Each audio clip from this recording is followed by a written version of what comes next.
अभी हम देखते नारद मुनि आगे कहाँ बढ़ते हैं। हनुमान जी नारद मुनि आनंद में डूब गए और सीधा किमपुर स्वर से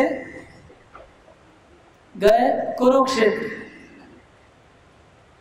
कुरुक्षेत्र में राजधानी हस्तिनापुर में प्रवेश किया और उन्होंने क्या देखा जाकर के, उन्होंने देखा कि युधिष्ठिर महाराज एक बहुत बड़ा यज्ञ का तैयारी कर रहे हैं, यज्ञ का तैयारी करें और भीम और अर्जुन के माध्यम से कृष्ण को निमंत्रण कर रहे हैं यज्ञ में आने के लिए।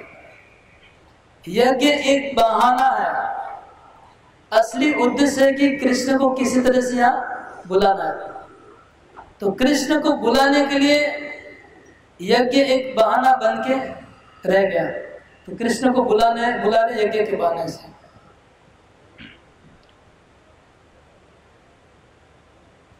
तब नारद मुनि प्रवेश किए। युधिष्ठिर ने नारद मुनि को देखा, देख करके तुरंत उठ गए और अपनी पत्नी भाई सब लोग मिलके उठ के नारद मुनि का स्वागत किया। नारद मुनि को वो लोग प्रणाम किए। नारद मुनि उनको उठा लिया और सब लोग मिलके नारद मुनि को लेके आए और आसन पे बिठाया, व्यासासन पे बिठाया और उन्होंने नारद मुनि की पूजा करने लगे। लेकिन पूजा की सामग्रियों को नारद मुनि ने स्वीकार नहीं किया। पहले बोला नहीं, रुकिए रुकिए,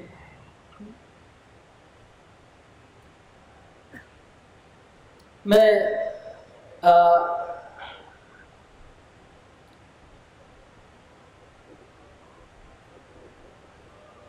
उसी सामग्री से नारद मुनि ने पांडवों का पूजा कर दिया।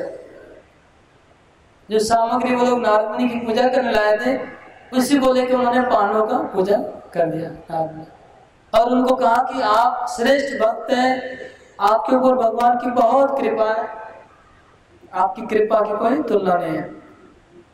और बिना बजाते हुए नारद मुनि पूरा कीर्तन गाया, पांडवों की प्रशंसा में पूरा जो हनुमान ने जो बोले थे उस सब चीजों को उन्होंने गाया, गा के सुनाया वीणा के माध्यम से पांडवों को।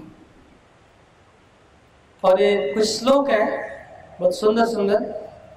योयम निलोके बत भूरि भागा येषां प्रयोषो जगदीश्वरेश देवो गुरु बंधुषु मातुलेयो दूत सुहृत्सारथिरुक्त तंत्र यो ब्रह्म रुद्रादिशमादि दुर्लभो वेदोक्ति तात्पर्य विशेष गोचर श्रीमान सिंह किल वामनश्च श्री राघवेन्द्रोऽपि यदंश रूपा अन्येवतारा च यदंशलेशतो ब्रह्मादयो यस्य विभूतयो मता मायास्य यस्य क्षणमर्थमवर्तिनी दासी जगत्श्रेष्ठ्यवतान्तकारिणी यस्य प्रसादं धरणी विलापत क्षीरोदतीरे व्रतनिष्ठया स्थिता ब्रह्मादय कंचन नालवन्त स्तुत्वाप्युत्थानपदा समाहिता। इस तरह से नारद मुनि गा रहे थे पांडवों की महिमा। तो बोलते कि हे पंच पांडव, आप इस पृथ्वी पे सबसे भाग्यशाली महात्मा है, क्योंकि इस ब्रह्मांड के ईश्वर देवों के दुर्लभ वो ईश्वर आपके गुरु बनते हैं, आपके भाई बनते हैं, आपके मित्र हैं, आपके दूत बनते हैं, आपके वेल विशर हैं, आपके सारथी हैं और आपकी भक्ति के वश में हैं। ब्रह्मा, शिव, समाधि में जिनको देख नहीं पाते हैं, जिनको वेद की वाणी स्पर्श नहीं कर पाती है, जो अपने अंश रूप में नरसिंह, वामन और अलग अलग अवतारों में अवतरित होते हैं, वो अवतारी भगवान कृष्ण, और जितने भी अवतार है उनके एक अंश और लेस मात्र है वो भगवान कृष्ण, और माया देवी पूरे जगत को कंट्रोल करने वाली उनकी बहिरंगा शक्ति है, जिन्होंने जिनकी कृपा से, जिनकी कृपा पाने के लिए पृथ्वी क्षीर सागर में गई थी अवतार लेने के लिए, करवाने के लिए, वो भगवान आपके घर पे आपके मित्र बन के रहते हैं।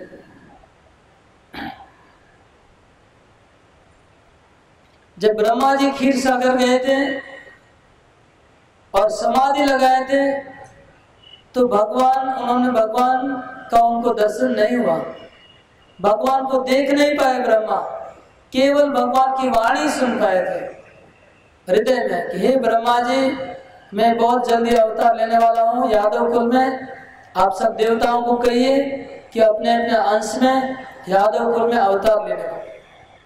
लेकिन स्वयं भगवान दर्शन नहीं दिए। वो भगवान इनके घर में डेली आना जाना कर रहे हैं पांडवों के में। और इस नारद मुनि वहां पर प्रकाश करते कि कृष्ण समस्त अवतारों के अवतारी हैं। ये बात अभी तक नहीं आई थी इसके पहले कि भगवान के जितने भी अवतार है, वामन, नरसिंह, राम, वराह, जितने भी अवतार है सब कृष्ण से आते हैं। जब भगवान का जन्म हुआ था तो नंद महाराज उनका नामकरण संस्कार करने के लिए उनकी जन्म कुंडली के लिए गर्ग मुनि को दिखाए थे। तो गर्ग मुनि ने कहा था कि आपका ये जो पुत्र है ये नारायण का अवतार है, साक्षात नारायण आपके पुत्र बन के अवतार में है। इसलिए मथुरा में कृष्ण को अलग अलग नामों से जाना जाता है। एक उनका नाम है दीर्घ विष्णु, एक उनका नाम है महाहरि, और एक उनका नाम है महाविष्णु, और एक नाम है महानारायण। इन नामों से कृष्ण को मथुरा में जाना जाता है। दीर्घ विष्णु, महाहरि, हरि तो है ये महाहरि है, विष्णु तो है ये महाविष्णु है, नारायण तो है ये महानारायण। तो कृष्ण महानारायण, महाविष्णु, महाहरि, दीर्घ विष्णु के नाम से जाने जाते हैं। यस्य प्रसाद सन्मोह शांति भक्ति साधने प्रार्थना से स्वयं सोभूत प्रसन्न स्मृति।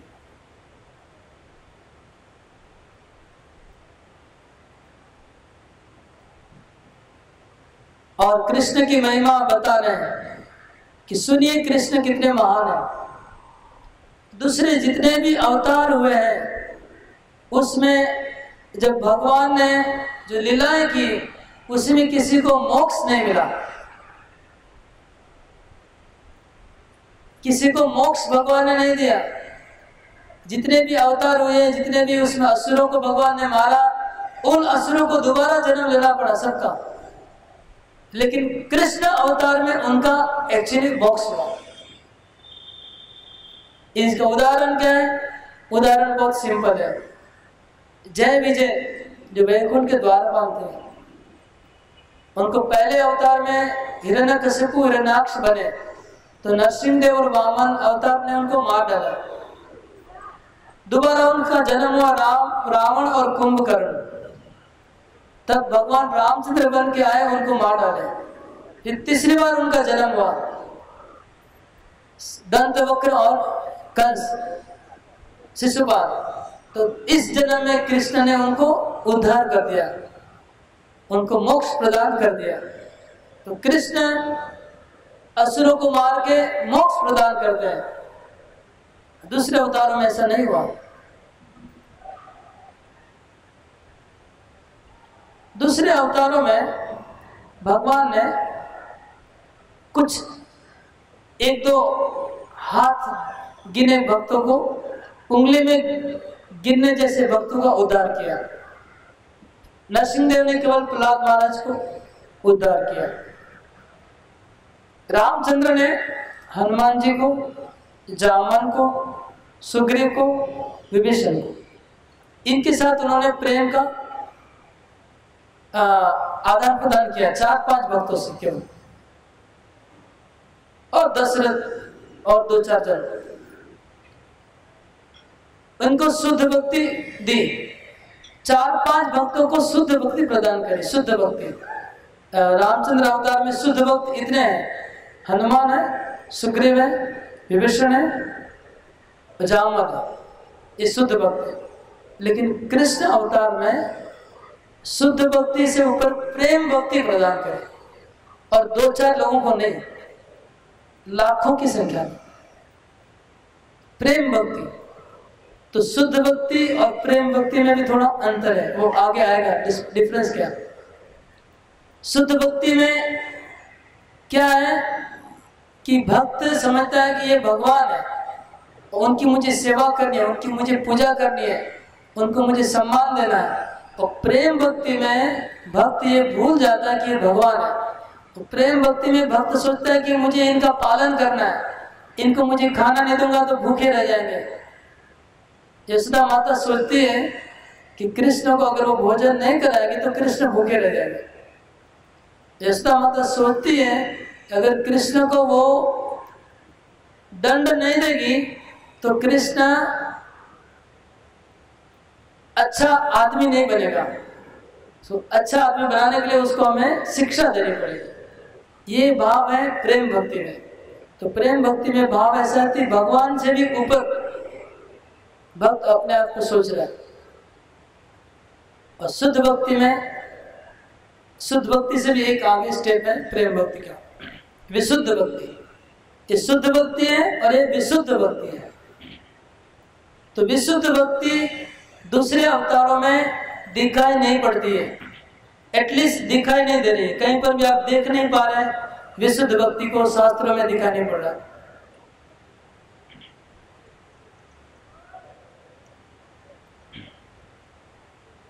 इदानीं भवदीत मातुलेन नोकृता मुक्ता बदास्ता शुद्ध प्रेम संपूरिता कृति। और हे पांडव गण, आपके ममेरे भाई कृष्ण ने इस अवतार में हजारों लोगों को मोक्ष दिया, भक्ति दिया, शुद्ध भक्ति दिया और विशुद्ध भक्ति दिया, सब कुछ दिया।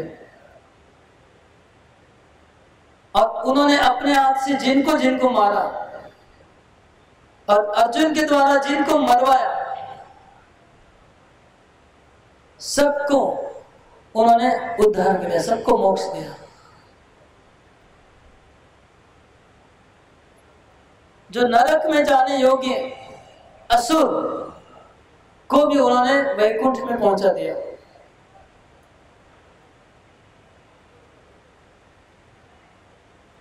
और एक बात कहते हैं कि वशिष्ठ मुनि, विश्वामित्र मुनि, जो लोग ज्ञान मिश्रा भक्त थे, ज्ञानी थे, ज्ञानी पंडित, जो रामलीला में भी आते हैं विश्वामित्र और वशिष्ठ, वही वशिष्ठ और विश्वामित्र जो रामायण में आते हैं ज्ञानी बन के, वही दोनों जब कृष्ण अवतार में भक्त बनते हैं तब जाके वो भक्ति उनको मिलती है कृष्ण अवतार।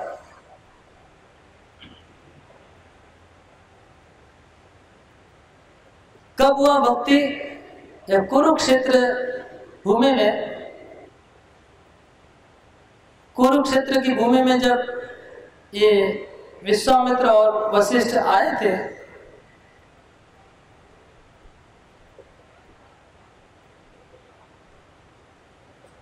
कृष्ण को मिलने,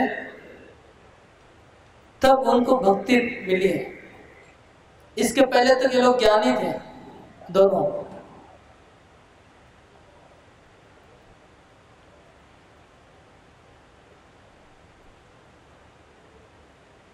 और कृष्ण लीला में वृक्ष, लता, पेड़, पंछी, नदी, पहाड़ सबको कृष्ण भक्ति में डुबा दिया। कृष्ण ने अपना बंसी बजा के गोवर्धन पर्वत को, जमुना नदी को, यहाँ के वृक्षों को, पंछियों को, सबको प्रेम में डुबा दिया बंसी बजा के।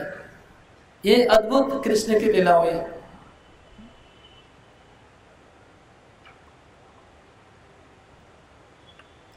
और कृष्ण का रूप, कृष्ण का सौंदर्य, कृष्ण का लावण्य और कृष्ण की माधुरी, ये सब चीजों को अतिक्रम कर जाती है, सब अवतारों को पार कर जाती है। रूप, सौंदर्य, लावण्य, माधुर्य, अति भरा।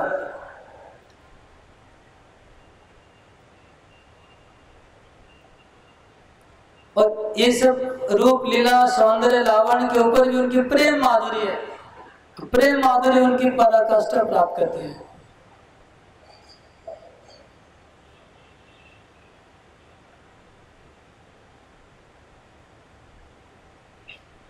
कृष्णस्य कारुण्य कथा दुरेतस्य प्रशस्यो बत निग्रहोऽपि कंसादय काल्य पूतनाद्या बाल्यादय प्राग पिशाक्षिणात्र। तो कृष्ण की अपने भक्तों के प्रति कृपा तो दूर रखिए, कृष्ण ने असुरों को कितना कृपा किया। पूतना राक्षसी जो भगवान को मारने के लिए आई थी, उनको कृष्ण ने वैकुंठ में अपने माँ का सम्मान, माँ का पदवी दे दिया। तो कृष्ण अवतार में कितना ज्यादा करुणा प्रकाशित हुई है। इस तरह से नारद मुनि गा रहे थे, मतलब भक्तों की महिमा गाने के गाते गाते डाइवर्सन हो गया। डाइवर्सन को कृष्ण की महिमा गाने लग गए, और कृष्ण की महिमा गाते गाते वो भूल गए कि वो क्या मिशन लेके आए थे, वो भूल गए। ये भक्तों का स्वभाव होता है। भक्त जब भगवान की महिमा बोलने लग जाएंगे तो दूसरा चीज भूल जाते हैं। तो इस तरह से जब बोल रहे थे तो नारद मुनि को सडनली ख्याल है, अरे क्या हुआ, मैं तो दूसरा अपनी जीभ को दांतों से काट लिया ना, जीभ को दांतों से काट लिया। बोले जीभ तुम क्या कर रही है, तुमको तो भक्तों की महिमा गानी चाहिए, बीच में कृष्ण की महिमा क्यों गाने लग गई। ऐसे उन्होंने अपनी जीभ को डांटा। नारद मुनि ने अपनी जीभ को काट के, चुप रहो, भक्तों की महिमा गाओ, अभी ये काम है हमारा। इस तरह से नारद मुनि अपनी जीभ को काट के फिर भक्तों की महिमा गाना शुरू किया।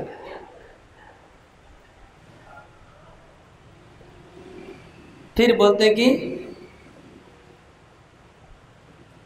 नारद मुनि कहते हैं,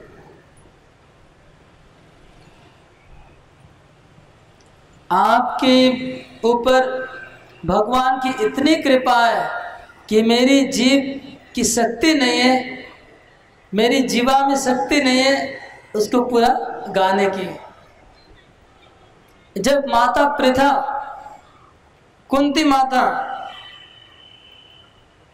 माता दुखों में डूबी हुई थी, और भगवान ने अक्रूर को भेजा था कुंती माँ के पास कि अक्रूर तुम जाओ, कुंती माता का खबर लेके आओ कि वो कैसी हैं, उनको कोई कष्ट तो है, कष्ट नहीं है। तो उस समय जो कुंती ने जो उद्गार व्यक्त किए थे वो इतने दारुण थे, वो कुंती की जो बातें ऐसी थी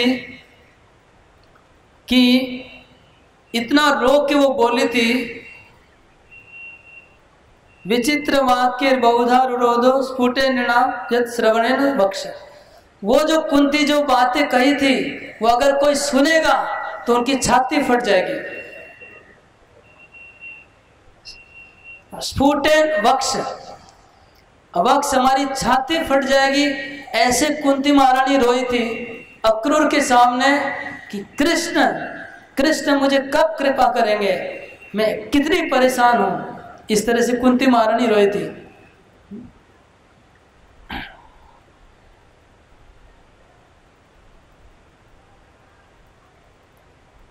भवत्सपि स्नेहवरम परम सारसक्ष कृष्ण प्रियताम अपेक्ष्य। और कुंती महारानी आप पंच बालकों को रक्षा करे थी, उनके पुत्र हैं इसलिए नहीं, रक्षा इसलिए करे थे कि आप लोग कृष्ण भक्त हैं। नारद मुनि बोले। और जब महाभारत का युद्ध समाप्त हुआ तो कृष्ण हस्तिनापुर छोड़ के द्वारका जा रहे थे। बहुत दिन से वो हस्तिनापुर में रह रहे थे, अभी द्वारका जाना जरूरी था, लेकिन कुंती महारानी ने प्रार्थना किया और रिक्वेस्ट किया कि आप हस्तिनापुर में रुक जाइए। तो कृष्ण द्वारका नहीं जाके वापस हस्तिनापुर आ गए। फिर कुछ दिन के बाद फिर जाना चाहा, फिर युधिष्ठिर महाराज ने रोका, फिर रुक गए। तो कितने भगवान के प्रति आपको ज्यादा प्रेम है।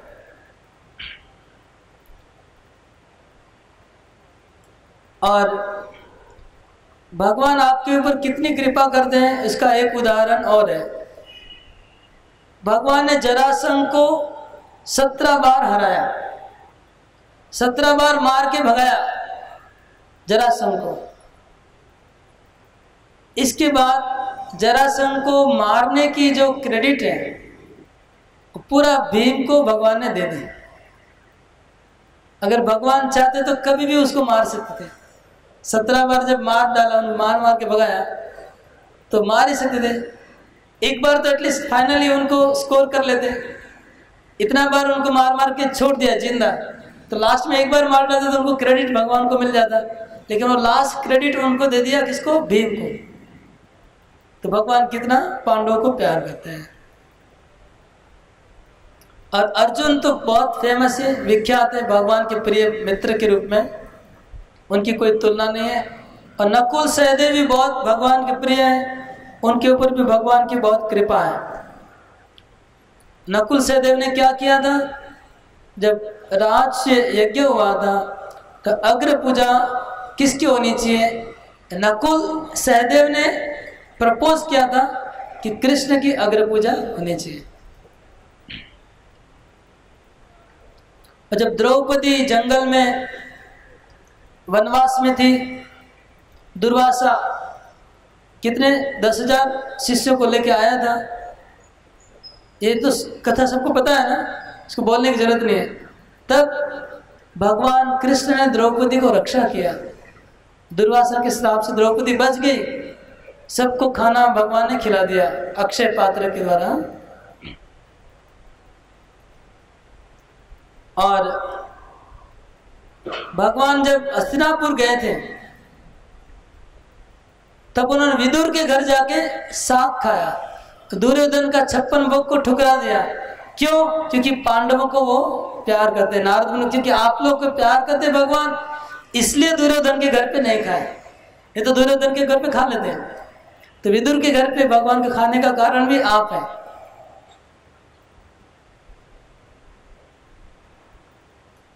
और भीष्म पितामह जब शरीर छोड़ने वाले थे तब भगवान उनको दर्शन दिए। क्यों? क्योंकि आपके लिए।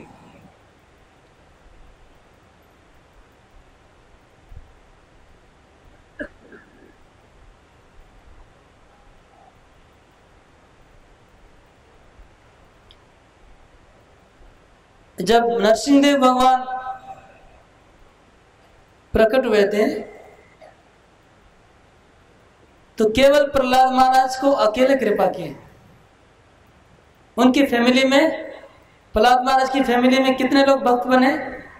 प्रहलाद महाराज। और हनुमान जी के ऊपर रामचंद्र की कृपा हुई। हनुमान की फैमिली में कितने भक्त बने? एक। और आप लोग के ऊपर भगवान की कृपा हुई, आपकी फैमिली में कितने भक्त बने?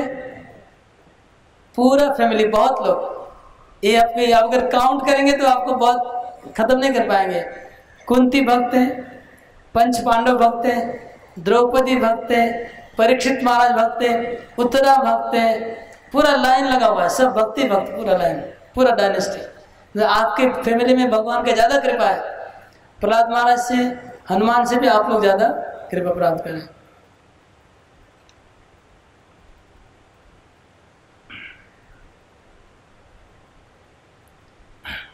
और जब कृष्ण आपके दूत बन के गए थे हस्तिनापुर में, और दुर्योधन को उन्होंने कहा था कि पांडव मेरे प्राण हैं, भगवान बोल दिए थे पांडव मेरे प्राण हैं, अगर उनको इतना भी आंच आया तो मैं पूरा दुनिया को उड़ा दूंगा। भगवान ऐसे बोल दिए गुस्से में। सोचिए कितना भगवान पांडवों को प्यार करते हैं।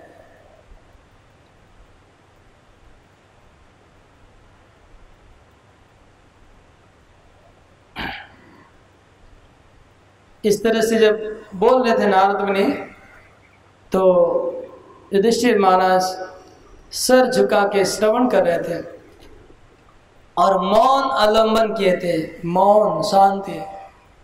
और फिर युधिष्ठिर महाराज अपने भाइयों को और पत्नियों को सामने उनको सुनाते हुए बोलने लगे। क्या बोले? हे नारद मुनि, आप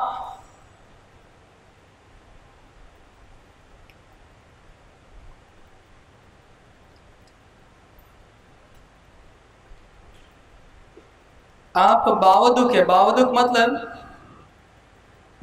मतलब प्रवचनकर्ता में शिरोमणि। आप प्रवक्ताओं के शिरोमणि हैं, आप प्रवचन करने वालों के शिरोमणि हैं, आप बात करने में बहुत एक्सपर्ट हैं। बावतुक शिरोमणि। हम लोग के ऊपर कोई कृपा नहीं है भगवान की।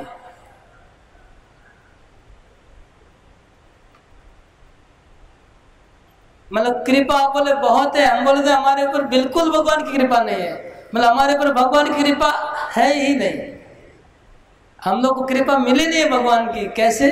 तो अभी बता रहे ऋषि माना, हमको कृपा नहीं मिली एक्चुअली भगवान की।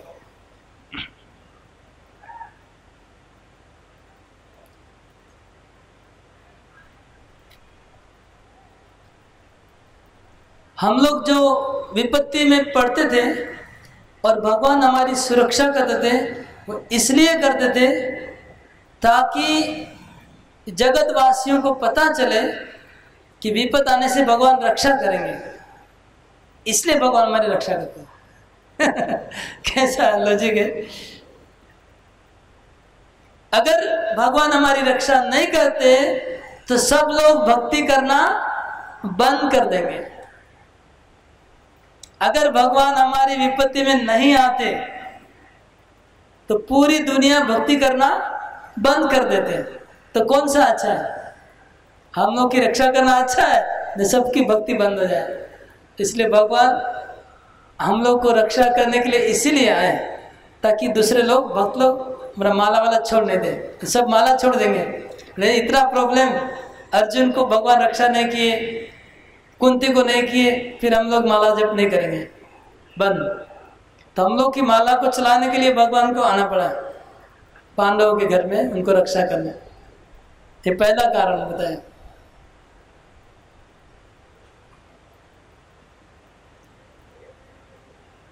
एतदेवाति कष्टम न तदेक प्राण जीविना विनानं प्राणिना यद्वत् मीनानां च विना जलम।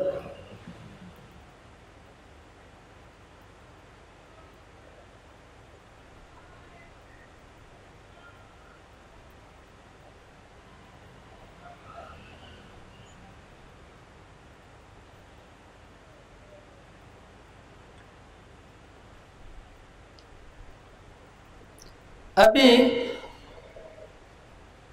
हम लोग कृष्णगत प्राण है, हमारे कृष्ण प्राण है। और जैसे पानी बिना मछली नहीं जी सकती है, पानी के बिना जो मछली की हालत होती है, हमारी भी अभी ऐसी हालत है। कृष्ण हमारे प्राण है, लेकिन हम लोग को छोड़ के कृष्ण चले गए, तो हमारे ऊपर उनकी कृपा कहाँ है?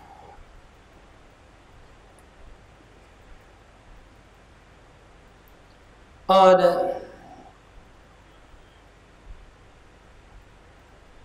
मैंने राष्ट्रीय यज्ञ करवाया था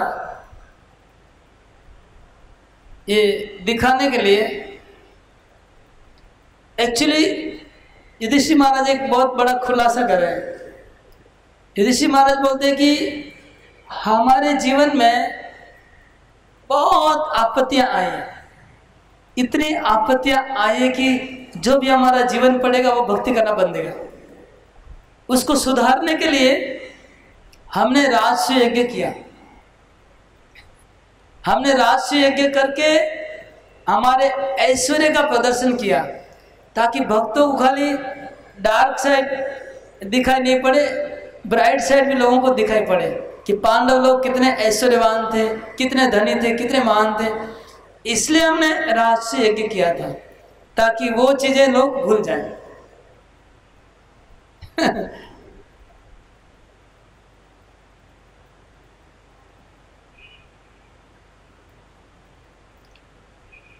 लोको यम तो यतो लोका सर्वे तद्भक्त संपदा एहिकामस्क चित्रा शुद्धा सर्वलक्षण।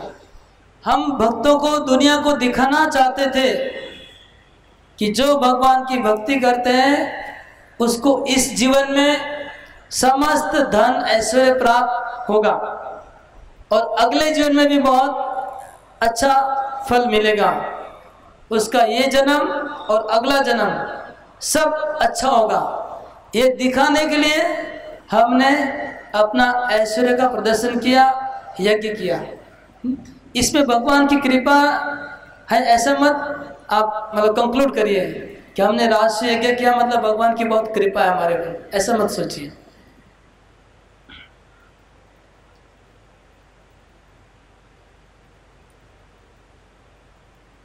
अब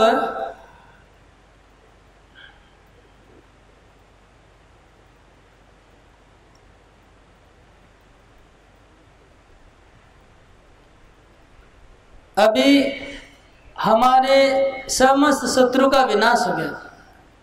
महाभारत युद्ध में सब शत्रुओं का विनाश हो गया। हम राजा बन गए पूरे भारत के, और भगवान अभी हमको छोड़ के चले गए। तो हम पहले हमारा जितना दुख था उससे हमारा दुख और कई गुना बढ़ गया। पहले हम लोग बहुत प्रॉब्लम में थे, लेकिन भगवान हमारे साथ रहते थे। अभी भी सब प्रॉब्लम चले गए और भगवान भी चले गए, तो हमारा दुख की अग्नि, शोक का सागर बढ़ गया। अभी हम लोग सुखी नहीं हैं और ज़्यादा दुखी हैं, क्योंकि भगवान नहीं है। और देखिए हमने क्या क्या नहीं किया। हमने अपने गुरु को मार डाला भगवान की बात में, हमने भीष्म पितामह को मारा, हमने अपना पुत्र को खो दिया अभिमन्यु को उस महाभारत में। सब लोग हमारे रिलेटिव फ्रेंड सब मर गए और भगवान भी हम लोग को छोड़ के अकेले चले गए। देखिए ये लोग भक्त थे, भीष्म पितामह भक्त थे, द्रोणाचार्य भक्त थे। भक्तों का संग करना तो बहुत अच्छा होता है, तभी हमारे भक्त लोग ही हमको छोड़ के चले गए। इसलिए इनको छोड़ के जो हमको राज्य सुख हम भोग रहे हैं उसमें हमको कोई सुख नहीं मिल रहा है। द्रोणाचार्य के बिना, भीष्म पितामह के बिना ये राज्य चलाना हम लोग को अच्छा नहीं लग रहा है, इसमें कोई आनंद नहीं है अभी। और जो भगवान ने हमारा बार बार बोल रहे हैं कि भगवान हमारे सारथी बने थे, हमारे दूत बने थे। हाँ, ये सब क्यों बने थे पता है? वो केवल पृथ्वी के ऊपर से असुरों का खत्मा करने के लिए भगवान ये सब कर रहे थे। पृथ्वी से असुरों का भार हरण करने के लिए भगवान हमारे सारथी बने थे, हमारे दूत बने थे। उनका अपना मिशन था, वो मिशन को सक्सेस करने के लिए भगवान हमारी कृपा करके नहीं बने।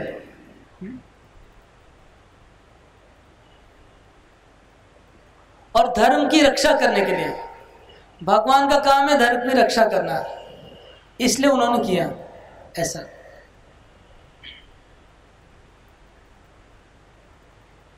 ऐसे युधिष्ठिर महाराज बोल रहे थे, अब भीम गर्जन करके बीच में बोलना शुरू किया।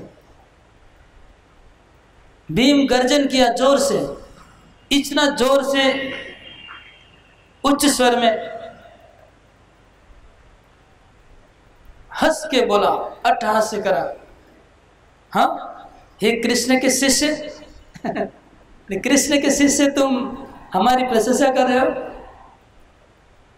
कृष्ण शिष्य बताया, मतलब कृष्ण शिष्य बोलने का कुछ इंडिकेशन है कि कृष्ण भी फेमस है लोगों को, भक्तों को चीटिंग करने में से। तो बोले कृष्ण शिष्य तुम भी कृष्ण जैसे चालाक बन रहे हो। एक्चुअली कृष्ण शिष्य बोलने के पीछे कुछ इरादा है, क्योंकि भीम भी तो कृष्ण का शिष्य है। नारद मुनि को स्पेशली बोल रहा है कृष्ण शिष्य।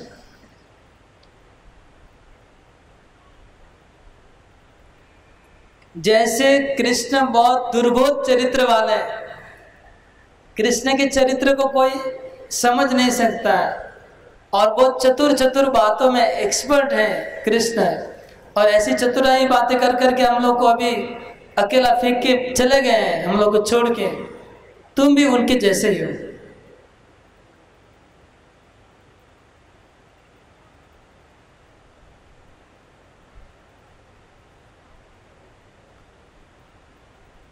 ये बात करने में चतुर हो आप लोग, कृष्ण और आप दोनों। न कुत्र किम तन्न वयम प्रतिमा। अब वो कृष्ण कहाँ है हम लोग को पता ही नहीं है, सब अपना अपना अच्छा काम करके चले गए। अभी कृष्ण हमारे पास नहीं है। अब इस तरह से भीम गर्जन किया, फिर अर्जुन बोलने लगे। अर्जुन को कृष्ण की याद आ गई और उनकी श्वास तेजी से बढ़ गई, और अर्जुन बोलने लगे, भवत् प्रियतमेशेन भवन अमुना कृत कृपा भरोपि दुखाय किलास्माकं बभूवस। हे नारद मुनि, आपके प्रिय प्रभु ने हमारे साथ ऐसा आचरण किया है कि उन्होंने जो हमें कृपा की है, वो कृपा भी दुख का बोझा बन गया है। जो कृपा उन्होंने हमको की है, वो कृपा ये दुख का बोझा बन गया। क्या किया? हमको राजा बना दिया। उन्होंने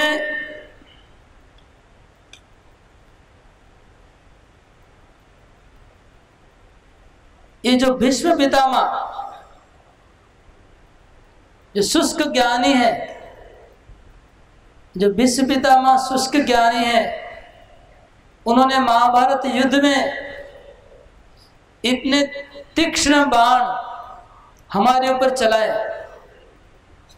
और वो तीक्ष्ण बाण कृष्ण ने मुझे बचाने के लिए अपने पीठ के ऊपर ले ली। अर्जुन की बात सुने तो समझने वाली बात है। भीष्म पितामह के तीक्ष्ण बाण मेरे ऊपर आ रहे थे, लेकिन मुझे बचाने के लिए कृष्ण ने क्या किया? अपने ऊपर ले लिया। और वो कृष्ण को जो बाण जो लगा कृष्ण के ऊपर, मैं बार बार कृष्ण को मना किया, हट जाओ हट जाओ, लेकिन मेरी बात कृष्ण सुने नहीं, और सब बाण उन्होंने अपने ऊपर खाया। वो जब मैं चिंता करता हूं, वो जब मैं सोचता हूं, तो मेरा हृदय टूट टूट कर टुकड़ा हो जाता है। जब मैं सोचता हूं कि कृष्ण के ऊपर कैसे बाण पड़े। आप ये सब सुन के नहीं आ रहा? तो जब मैं सोचता हूं कि कृष्ण के ऊपर बाण कैसे पड़ रहे थे भीष्म पितामह के, तो सोच के मेरे हृदय में मेरा हृदय फट जाता है, फट के दो भाग हो जाता है हृदय का। अब अर्जुन कहते हैं कि देखिए,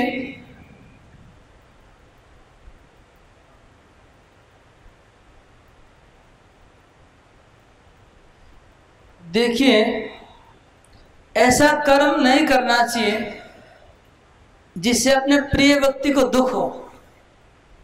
ऐसा कर्म नहीं करना चाहिए जिससे अपने प्रिय व्यक्ति को दुख हो। तो कृष्ण ने ऐसा कर्म क्यों किया जिससे मुझे अभी दुख हो रहा है?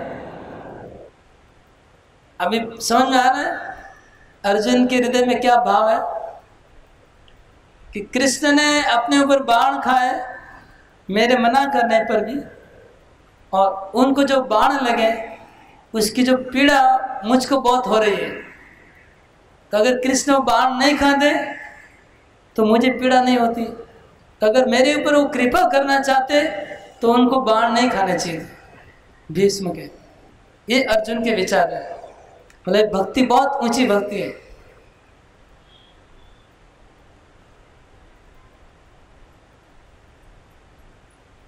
और कृष्ण ने मुझे, मेरी बिल्कुल इच्छा नहीं थी महाभारत में युद्ध करने की, लेकिन मुझे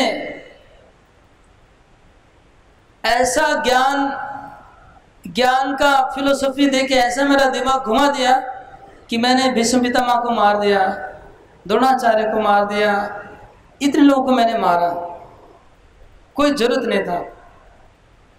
महाज्ञानी वर कृष्ण, महाज्ञानी वर कृष्ण ने ऐसा उपदेश मुझे दिया कि मुझे भीष्म और द्रोणाचार्य जैसे लोगों को मुझे मारना पड़ा। अभी अर्जुन खुशी नहीं है इन सबको मार के, मारने के बाद अभी भी उनको मन में गिल्टीनेस आ रही है। महाभारत खत्म हो गया है, अभी भी गिल्टी फीलिंग है कि मैं क्यों मारा उनको, मुझे भगवान ने चतुराई से कन्विंस कर दिया, मुझे मारना नहीं था। ऐसे सोच रहे हैं अर्जुन। और जो गीता का उपदेश है, उन्होंने जो रणभूमि में मुझे उपदेश दिया था, वो उपदेश केवल ज्ञानी लोग को ही अच्छा लगेगा। वो ज्ञानी लोग ही उसको बहुत लाइक करेंगे वो उपदेश को। ज्ञानी और कर्मी लोग खुशी होंगे वो पढ़ के। भक्तों के लिए डायरेक्ट कोई उसमें इंस्ट्रक्शन नहीं है, और उसका अगर तात्पर्य समझेंगे तब जाके थोड़ा थोड़ा भक्ति निकलेगा उसमें। नहीं तो उसमें डायरेक्टली कर्म और ज्ञान की महिमा है। कर्मियों के लिए है, ज्ञानियों के लिए है, शुद्ध भक्ति की बात कहाँ है उसमें?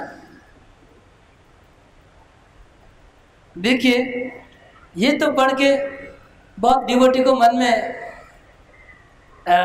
ये प्रश्न उठ सकता है कि अर्जुन क्या बोल रहा है। अर्जुन कह रहा है कि भगवत गीता का उपदेश जो है वो कर्मी और ज्ञानियों के लिए शुद्ध भक्ति का कुछ उसमें नहीं है। तो इसका मतलब क्या है? इसका मतलब यह है कि थोड़ा समझने का प्रयास करिए। गीता में पूरा 6 अध्याय कर्म योग है, फिर 6 अध्याय ज्ञान योग है, और बीच में जो भक्ति योग है उसमें बहुत सारा मिक्सिंग है। उसमें ध्यान बहुत कुछ है, संन्यास बहुत कुछ है। तो शुद्ध भक्ति के श्लोक केवल 2-4 गिने चुने श्लोक हैं पूरे गीता में। अगर कोई गीता पढ़ेगा तो मिस हो जाएगा, वो श्लोक मिस हो सकता है। मतलब आप मिस कर देंगे तो आपका कंक्लूजन दूसरा ही कुछ निकलने वाला है। इसलिए देखिए पूरे भारत में कितने लोग गीता पढ़ते हैं और उनका कंक्लूजन दूसरा ही निकलता है। एक जन गीता पढ़ के सोचता है कि नहीं भारत को आज़ाद करना है, दूसरा कोई गीता पढ़ के बोलता है नहीं फुटबॉल करना है, तीसरा आदमी गीता पढ़ के बोलता है नहीं अहिंसा करना है। क्या क्या तात्पर्य निकालते हैं लोग गीता पढ़ के। इसका मतलब डायरेक्ट शुद्ध भक्ति की बात नहीं है। अर्जुन खुद बोल रहा है। तो फिर हम लोग क्या करेंगे? तो हमें गीता पढ़ने आचार्यों की कमेंट्री के साथ, जो आचार्य जब कमेंट्री करेंगे गीता के ऊपर, शुद्ध भक्त, वो जब गीता हम पढ़ते तो हमको भक्ति मिलती है उसमें। लेकिन अगर आप कोई भी आचार्य का कमेंट्री पढ़ेंगे गीता के ऊपर, तो आचार्य लोग क्या करेंगे? जिस श्लोक में भक्ति है उसी का तो भक्ति का कमेंट्री करेंगे, जिस श्लोक में भक्ति नहीं है वहां क्या करेंगे? इसलिए प्रभुपाद की जो गीता है वो अनपैरेलल है। वो प्रभुपाद का गीता का जो तात्पर्य है वो इतना सबको अतिक्रम कर गया है। कैसे अतिक्रम कर गया है? प्रभुपाद गीता के ईच एंड एवरी श्लोक में शुद्ध भक्ति की बातें बोल रहे हैं, ईच एंड एवरी श्लोक के तात्पर्य में, जबकि वो चीज है नहीं उधर। इसलिए कुछ लोग, कुछ पंडित लोग, कुछ स्कॉलर लोग ने प्रभुपाद को क्रिटिसाइज करते हैं। क्या क्रिटिसाइज करते हैं? प्रभुपाद को क्रिटिसाइज करते हैं कि प्रभुपाद ने गीता में कमेंट्री में सब जगह कृष्ण भक्ति कृष्ण भक्ति कृष्ण भक्ति लिख दिया, लेकिन गीता में तो ऐसा लिखा नहीं है, तो आपका ऑथेंटिक नहीं है कमेंट्री। अब सोचिए, आप अपने दिमाग लगा के थोड़ा समझने का प्रयास करिए कि प्रभुपाद का कमेंट्री ठीक है कि नहीं। वो स्कॉलर लोग के हिसाब से ठीक नहीं है, क्योंकि प्रभुपाद हर तात्पर्य में केवल कृष्ण भक्ति का लिख रहे हैं और जबकि गीता में नहीं है। तो प्रभुपाद गलती कर रहे हैं? नहीं, गलती नहीं करे, इसलिए कि गीता में अंतिम श्लोक में भगवान कहते हैं सर्वधर्मान परित्यज्य मामेकम शरणम व्रज। कृष्ण बोलते कि मैंने तुमको जितना उपदेश दिया है सब फेंक दो, खाली एक उपदेश याद रखो, वो है मामेकम शरणम व्रज, मेरे शुद्ध भक्त बन जाओ, बाकी सब छोड़ दो। ये कृष्ण बोलते हैं खुद ही गीता में। और प्रभुपाद जी क्या करते हैं कि ये जो बात है वो अंतिम श्लोक में क्यों है, उसको सब श्लोक में डाल दो, ताकि असली पता चल जाए कृष्ण क्या बोलना चाहते हैं। कृष्ण को एक्सपोज कर दिए प्रभुपाद ने असली बात को। डिस्टर्ब मत करिए, हमको कथा बोलने दीजिए। नहीं, हमको डिस्टर्ब नहीं होना है, ठीक है। हरे कृष्णा हरे कृष्णा हरे बोल, हरे कृष्णा कृष्ण कृष्ण हरे हरे, हरे राम राम राम हरे हरे। तो प्रभुपाद जी जो गीता में तात्पर्य में जो लिखे हैं, तो क्या लिखे हैं? प्रभुपाद ने क्या किया सोचिए। जो कृष्ण ने एक श्लोक में जो बात बताई है बहुत मोस्ट सीक्रेट कॉन्फिडेंशियल, वो कॉन्फिडेंशियल मोस्ट कॉन्फिडेंशियल क्या है कि सर्वधर्मान परित्यज्य मामेकम शरणम व्रज, सब धर्मों को छोड़ के मेरे शरण। और प्रभुपाद ने उस श्लोक को सब श्लोक के तात्पर्य में डाल दिया ताकि कोई कंफ्यूज नहीं हो। जो अर्जुन यहाँ पर कंप्लेन कर रहे हैं, इस कंप्लेन को प्रभुपाद ने सोल्व कर दिया है। जो अर्जुन की कंप्लेन है इस श्लोक में, जो 500 साल पहले सनातन गोस्वामी ने लिखा है कि कृष्ण ने अपने गीता में केवल ज्ञान का उपदेश दिया है, शुद्ध भक्ति नहीं है, वही चीज प्रभुपाद ने समाधान कर दिया और हर श्लोक में शुद्ध भक्ति को डाल दिया। अब इसलिए जो नॉन डिवोटी है उनको प्रॉब्लम होगा, जो कृष्ण के भक्त नहीं है, जो कृष्ण से ईर्ष्या करते हैं, जो भक्तों से ईर्ष्या करते हैं, उनको प्रॉब्लम रहेगा, उनको कंप्लेन रहेगा, वो लोग चिल्लाते रहेंगे और चिल्लाने दीजिए, कोई प्रॉब्लम नहीं। हम लोग अपना गीता बांटते रहेंगे और उससे शुद्ध भक्ति सबको मिलेगा, है ना।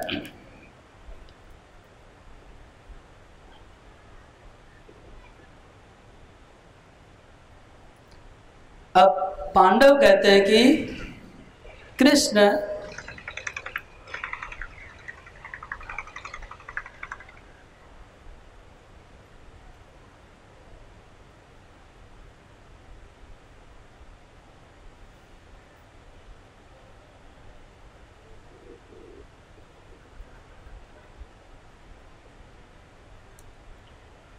कौन सा श्लोक चल रहा था, ये पत्ते उलट जा रहे हैं बीच बीच में।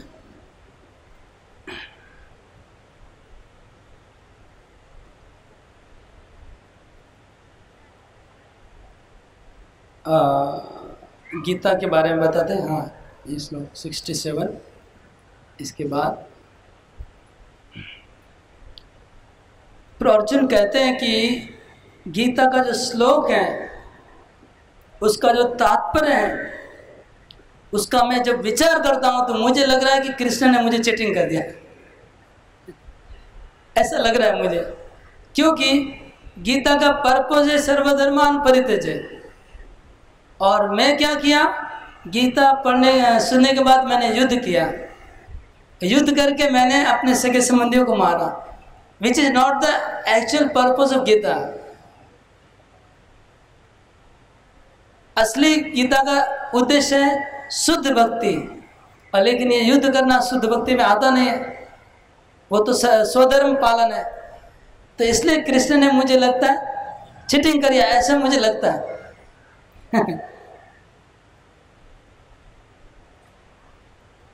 यद सदा सर्वदा शुद्ध निरुपाधि कृपा करे तस्मिन् सत्य प्रतीके सन मित्र वरे महाप्रभु विश्वस्तस्य दृढ़ं साक्षात् प्राप्तास्मा नमः प्रिय महा मनोहराकार न परब्रह्मण परम।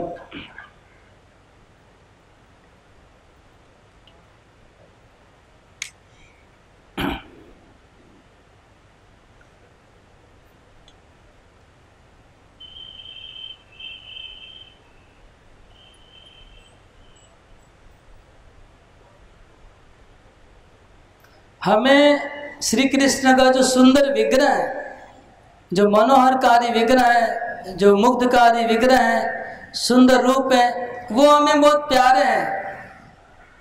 हमको उनका ध्यान करना, उनकी भक्ति करना अच्छा लगता है। युद्ध करना, स्वधर्म पालन करना, ये सब हमको अच्छा नहीं लगता है, और भगवान ने हमको ये सब चीज़ों में फंसा दिया। ये अर्जुन बोल रहे हैं। ये अर्जुन बोलने के बाद सहदेव और नकुल वो भी अपना ओपिनियन बताते हैं, वो भी कुछ बोलते हैं। सहदेव और नकुल कहते हैं कि हमारे आपदाओं में भगवान ने हमें रक्षा की। कुरुक्षेत्र की युद्ध भूमि में भगवान ने हम लोगों को बहुत रक्षा की।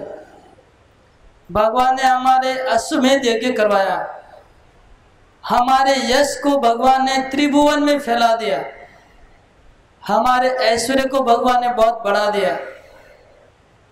ये सब हम मानते हैं। हम मानते हैं कि भगवान की हमारे ऊपर बड़ी कृपा है, इसको हम मानते हैं। और अगर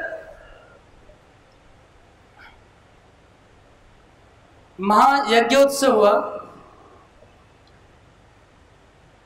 लेकिन असली कृपा हम वो मानते हैं कि उन्होंने हमारी अग्र पूजा स्वीकार की, ये हमको असली कृपा लगती है। ये जो बाकी कृपा है, लेकिन असली कृपा है उन्होंने हमारी अग्र पूजा स्वीकार की। लेकिन अभी कृष्ण हम लोग को छोड़ के चले गए, और हम उनके बिना जीना हमारे लिए मुश्किल हो गया है। कृष्ण के बिना, उनके दर्शन के बिना हम लोग बहुत अभी दुखी हैं। हमारे पर अभी कृपा उनकी नहीं है। अब द्रौपदी बोलना शुरू की। द्रौपदी की बात सुनिए। द्रौपदी बोलती है, तत्श्रुत्वा वचनम तस्य द्रौपदी शोक विवला संस्तभ्य यत्नात् आत्मानं क्रंदति आगद्गदम्। द्रौपदी रो रही थी अर्जुन की बात सुन के, युधिष्ठिर महाराज की बात सुन के द्रौपदी जोर जोर से रो रही थी। तो उन्होंने बहुत कठिनाई से अपना रोना बंद किया और अपनी वाणी को कंट्रोल करके बोलने लगी। द्रौपदी कहती है, श्री कृष्णेन मम प्राण सखेन बहुधा प्रत्रपा निवारणीया दुष्टाश्च मारणीया किलेदृश। श्री कृष्णेन मम प्राण सखेन, श्री कृष्ण मेरे प्राण सखा हैं। उन्होंने हमारी लज्जा निवारण की, मेरी लज्जा को उन्होंने बचाया। और बहुत दुष्ट लोगों को उन्होंने मारा मेरे लिए। कर्तव्यो अनुग्रहस्तेन सदेत्यासीन्मतिर्मम अधुना पतितास्तात भ्रातृपुत्रादयोऽखिला तत्रापि विदते शोकं न तदिच्छानुसारिणी किं त्वेच्छं प्राप्नुमात्मेष्टं किंचित् तत्सलात् फलम्। द्रौपदी कहती है कि कृष्ण ने मेरी लाज बचाई, बहुत असुरों को मारा, बहुत कृपा की। मैं सोच रही थी कि कृष्ण हमेशा के लिए इसी प्रकार मेरे ऊपर कृपा बनाए रखेंगे। मैं सोच रही थी कि कृष्ण मुझे इतना प्यार करते हैं, ऐसा प्यार हमेशा के लिए मुझे मिलेगा। मेरे मन में बड़ी आशा थी।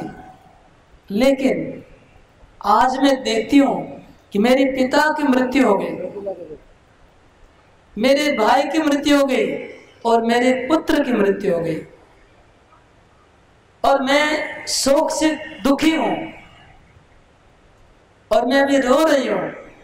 और अभी कृष्ण एक बार भी मुझे आके पूछने नहीं आए कि हे द्रौपदी, तुम्हें कोई दुख है क्या, तुम कैसी हो। तो अभी अच्छा है, लेकिन एटलीस्ट कृष्ण की सांत्वना मुझे मिलेगी। लेकिन कृष्ण ने एक बार भी मुझे आके सांत्वना नहीं दी और मेरा आशा पूरा टूट गई। तो अभी तो मुझे ऐसा लग रहा है कि कृष्ण की मेरे ऊपर कृपा थी ही नहीं। उन्होंने जो कृपा की है वो भी अभी मैं भूल जा रही हूं। पहले जो कृपा की थी उसके ऊपर पानी फिर गया है। अभी मुझे नहीं लग रहा है कि वास्तव में मेरे ऊपर उन्होंने कृपा की थी। ये द्रौपदी का दुख है।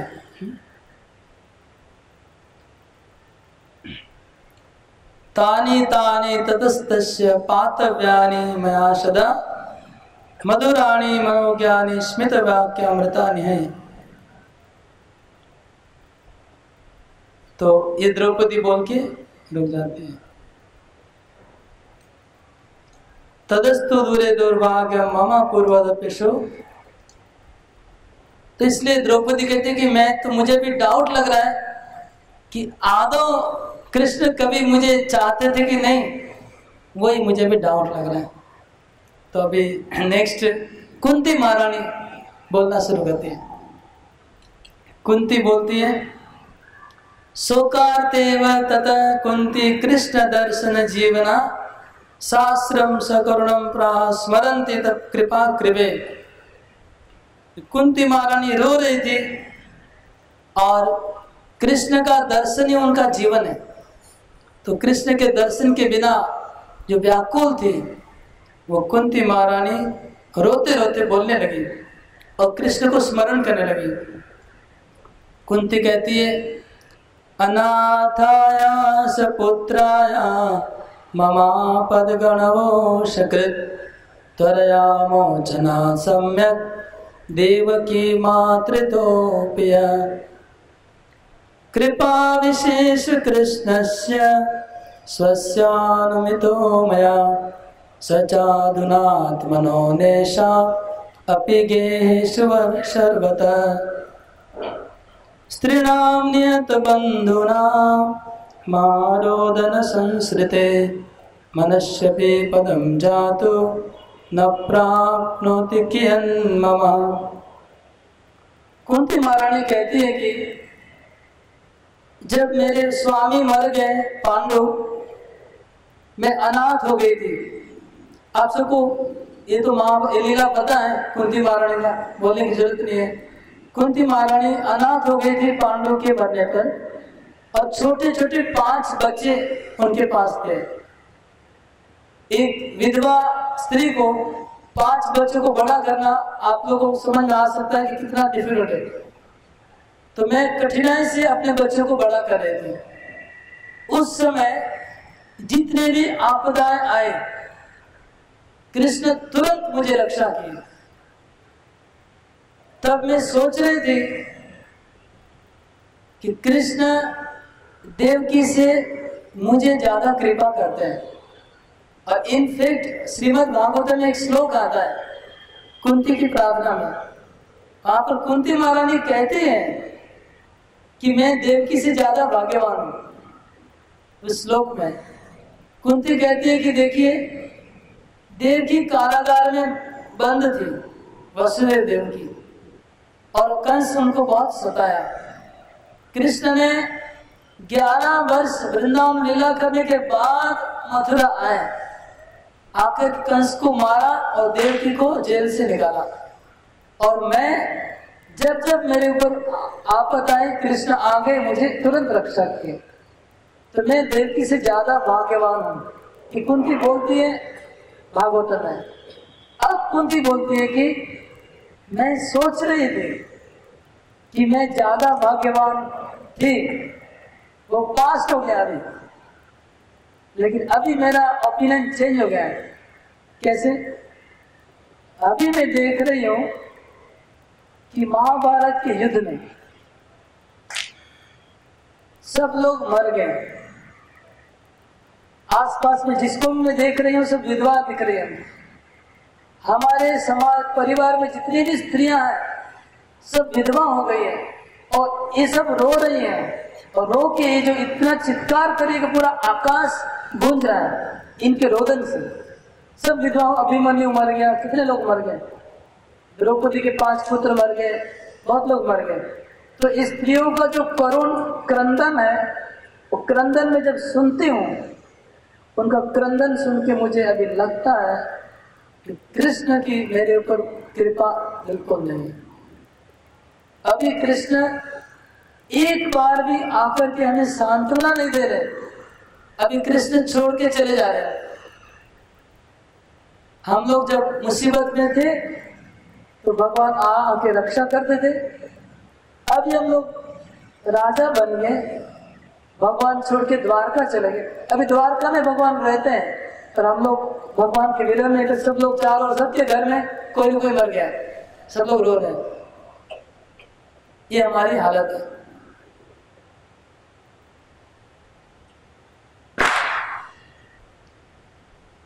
एक बार भी कृष्ण नहीं आ सकते हम लोग को सांत्वना देने के लिए। ये कुंती महारानी बोल रही, अतस्तर्शन दर्शन दत्वा संपद। इसलिए मैंने भगवान को कहा था कि हे भगवान, वो विपदाएं बार बार आते रहे। तो कुंती की प्रार्थना में आता है, आप लोग जानते हो श्लोक, विपदा संतु तासस्वत् यत्र यत्र जगद्गुरु भवता दर्शनम यत्स्यात् पुनर्भव दर्शनम। हे भगवान, मुझे विपद बार बार दीजिए कि जितनी विपदें आएगी उतनी बार आपका दर्शन होगा। इसलिए मुझे वापस, और जितनी विपदाएं थी उसको वापस आने दीजिए। तो कुंती बोलती, इसलिए मैं भगवान को प्रार्थना की थी कि मुझे संपत्ति मत देना, संपत्ति होगी तो आप चले जाएंगे, मुझे विपद में रखना है। लेकिन आज मैं संपत्ति में आ गई हूँ, विपद चली गई है, और अभी कृष्ण नहीं है हमारे पास। दत्वा निष्कंटकम राज्यम पांडवा सुखिता इति मत्वा अधुना विहाय अश्वान द्वारकायां अवस्थितम। भगवान ने निष्कंटक राज्य दिया हमारे पुत्रों को, और उन्होंने सोचा कि पांडव लोग अभी सुखी हैं, ऐसा सोच के अभी द्वारका में वो आराम से रहते हैं, हमारे इधर नहीं आते।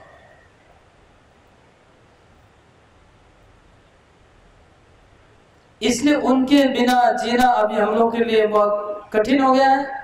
अगर हमारी मृत्यु हो जाएगा तो मैं समझूंगी कि भगवान हमारे ऊपर बहुत कृपा कर रहे हैं।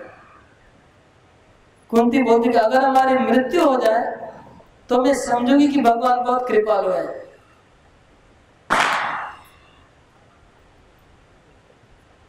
इसलिए हे नारद मुनि, आप द्वारका चले जाइए, जल्दी से जल्दी जल्दी द्वारका जाइए, और वहां पर देखिए भगवान कितना कृपा कर रहे हैं द्वारका वासियों के ऊपर। तो पांडव से नारद मुनि का कहाँ अवतार मिला है? द्वारका में।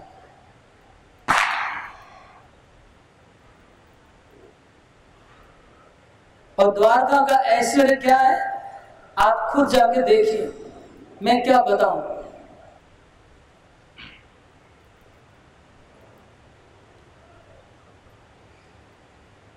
तो नारद मुनि पांडवों को छोड़ के चले गए द्वारका।